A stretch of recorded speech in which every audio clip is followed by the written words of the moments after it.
చరిత్రలో నిలిచిపోయిన ఎంతోమంది గొప్ప వ్యక్తుల అసలు రహస్యమేంటో ఇప్పుడు ఈ విశ్లేషణలో చూద్దాం.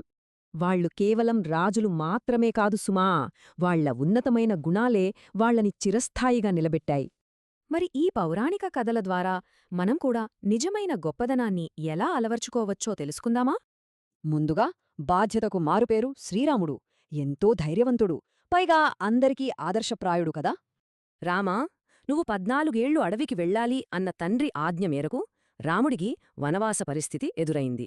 ఈ నిర్ణయం చూసి అందరూ ఆశ్చర్యపోయినా సరే, రాముడు మాత్రం ఏమాత్రం కోపపడకుండా ప్రశాంతంగా ఉన్నాడు.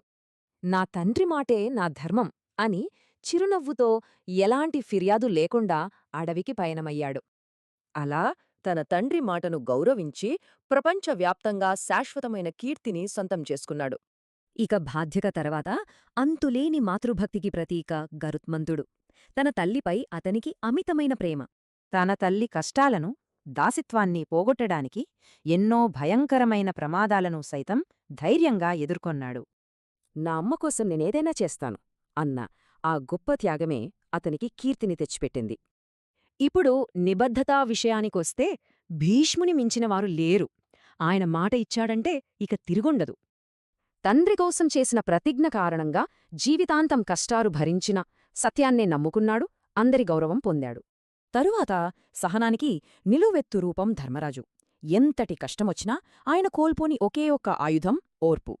ఓర్పు ఉన్నవాడే ఎప్పుడూ గెలుస్తాడు అని నమ్మి ఆ ధర్మాన్ని పాటించడం వల్లే ఆయన పూజ్యుడయ్యాడు. మరి నిజాయితీ అనగానే గుర్తొచ్చే పేరు సత్యహరిశ్చంద్రుడు కదా. ఎన్ని కష్టాలొచ్చినా అబద్ధమాడని ధీరుడాయను. అవును, రాజ్యం, సంపద, కుటుంబాన్ని కోల్పోయాడు, కాని సత్యం పట్ల తనకున్న నిబద్ధతను మాత్రం ఏనాడూ వదలలేదు. ఆ గొప్ప నిజాయితీ వల్లే నేటికీ ఆయన పేరుని మనం ఎంత గొప్పగా చెప్పుకుంటామో మీకు తెలుసుగదా. అలాగే దాతృత్వంలో బలిచక్రవర్తి అందివేసిన చెయ్యి. ఎవరైనా అడిగితే నవ్వుతూ లేదనకుండా ఇచ్చే గొప్ప గుణం ఆయనదే. వామనుడి కోరికను నెరవేర్చడం ద్వారా ఆ దానగుణమే ఆయన పేరును చరిత్రలో ఎప్పటికీ చిరస్థాయిగా నిలిపేసింది. ఇక భగీరథుడి పట్టుదల గురించే చెప్పక్కర్లేదు. తన పూర్వీకులను స్వర్గానికి చేర్చాలని ఆయన గట్టిగా నిశ్చయించుకున్నాడు.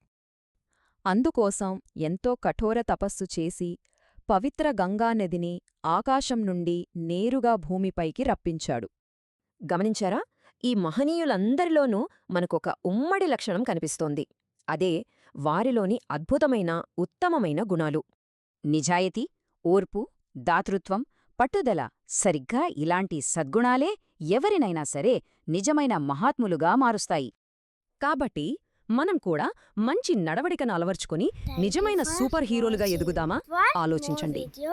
Like, comment, share, subscribe.